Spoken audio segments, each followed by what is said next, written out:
Hey guys, I am here to share another awesome book with you today. So, this one, as you can see, is called I Have a Bad Feeling About This. So, I know I've recommended this to a lot of you guys because it is so funny and full of so much action.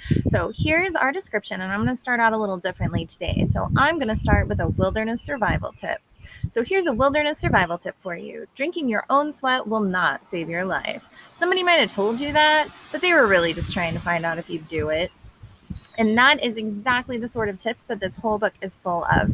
So, what our content here is it's about Henry Lambert. So, Henry Lambert would rather play video games than spend time in the great outdoors. But that doesn't make him a wuss. Skinny nerd? Fine. But wuss is a little harsh. Sadly, his dad doesn't agree, which is why Henry will be shipped off to Strongwood Survival Camp. Strongwoods isn't exactly as advertised. It looks like the victim of a zombie apocalypse, and the camp director is a psycho drill sergeant. Henry's not sure, but he did think he saw a sign written in blood. This is an excellent book. It really has a little bit of everything. So it does have a lot of adventure and a lot of humor. Uh, and the drill sergeant, really, in many ways, is kind of my favorite character because everything he does is totally wrong. So they ship poor Henry off to this wilderness survival camp so that he can learn how to survive outside. But what really happens is that are stuck with a guy that can't even build his own fire. And it culminates in this grand finale of these kids who are at the camp, and there's only like five of them, are supposed to survive in the wilderness for 24 hours by themselves with no supplies at all. Well, their cell phones get confiscated on the first day. They don't have any technology, no way to contact their parents, no way to look anything up. And their drill sergeant, camp leader, he can't teach them how to do anything at all.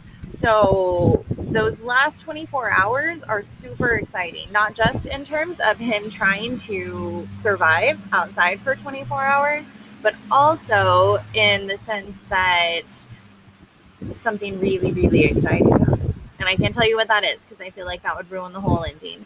But this is a super funny book. So give it past the first few pages. If I've recommended this to you before, it's something you've heard before.